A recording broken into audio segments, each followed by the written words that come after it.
दोस्तों, आज की हमारी कहानी सवामन कंचन।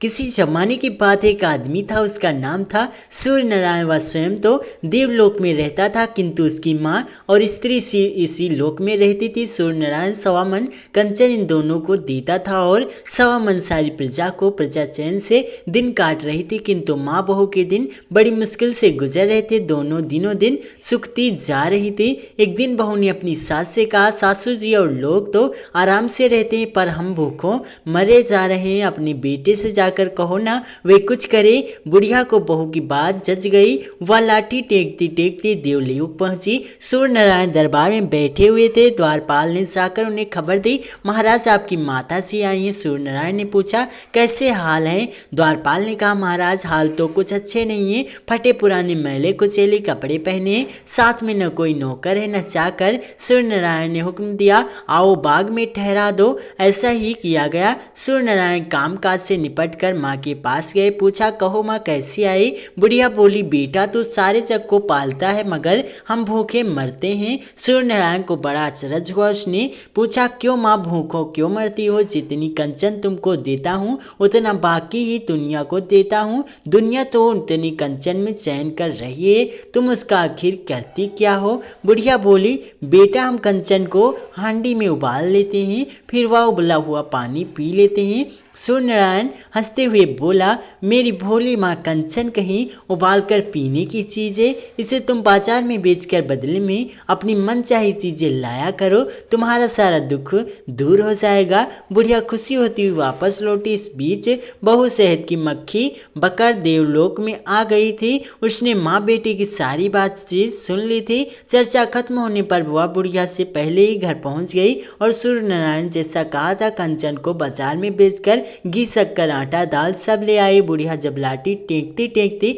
वापस आई तो बहू ने भोली बनकर पूछा, सासू जी क्या? उन्होंने सास बदले रंग ढंग देख बोली, जो कुछ कहा था वह तूने पहले ही कर डाला। सास बहू के दिन आराम से कटने लगे। इनके घर में इतनी बरकत हो गई कि दोनों से लक्ष्मी समेटी नहीं जाती थी। दोनों घबरा गई। एक दिन बहू ने सास से कहा, सासू जी तुम्हारे बेटे ने पहले तो दिया नहीं, अब दिया तो इतना कि संभाल ही नहीं जाता। उनके पास फिर जाओ, वे ही कुछ तरकीब बताएंगे। बुढ़िया बहू के कहने से फिर चली। इस बार बुढ़िया ने नौकर चाकर लाव लश्कर साथ ले लिया। पालकी में बैठकर ठाट से चली। बहू शहद की मक्खी बनकर पहले ही वहां पहुंच गई। बुढ़िया के पहुंचने पर द्वारपाल ने सूर्य नारायण को खबर दी, महाराज आपकी माँ ये। सूर्य नारायण ने पूछा, कैसे हाल आई है? द्वारपाल ने कहा, महाराज बड़े ठाट ठाट से नौकर चाकर लाव लश्कर सभी साथ हैं। सूर्य नारायण ने कहा, महल में ठहरा दो। बुढ़िया को महल में ठहरा दिया गया।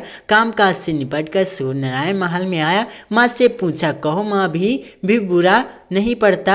माँ भोली, नहीं बेटा, अब तो तूने इतना दे दिया कि उसे संभालना मुश्किल हो गया है। हम तंग आ गए हैं। अब हमें बता कि हम उस धन का क्या करें? सूर्य नारायण हंसते हुए कहा, मेरी भोली माँ, यह तो बड़ी आसान बात है। खाते खर्च दे, जो बचे उससे धर्म पूर्ण करो। कुएं बावड़ी खुदवाओ, परोपकार के ऐसे बहुत से काम हैं।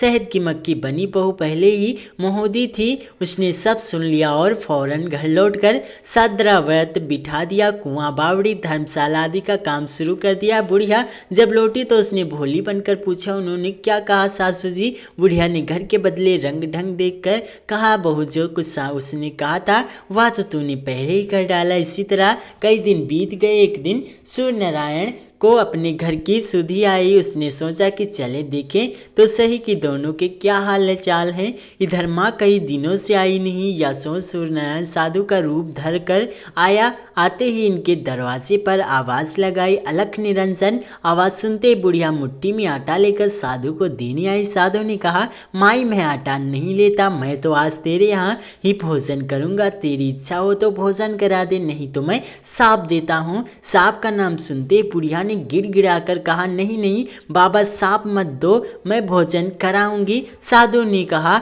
माई हमारी एक शर्त और सुन लो, हम तुम्हारी बहू के हाथ का भोजन करेंगे। बहू ने 36 तरह के पकवान 32 तरह की चटनी बनाई। बढ़िया साधु को बुलाने गई। साधु ने कहा, माई हम तो उसी पाट पर बैठेंगे जिस पर तेरा बेटा बैठता है, उसी थाली में खाएंगे जिसमें तेरा बेटा खाता था। जब तक हम भोजन करेंगे तब तक तेरी बहू को पंखा झलना पड़ेगा।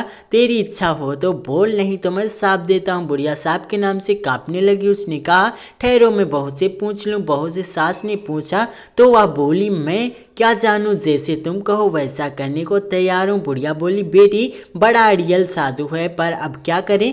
आखिर सूर्य नारायण जिस पाट पर बैठता था वह पाट बिछाया गया, उसकी खाने की थाली में भोजन परोसा गया। बहू सामने पंखा झलने बैठी। तब साधु महाराज ने भोजन किया।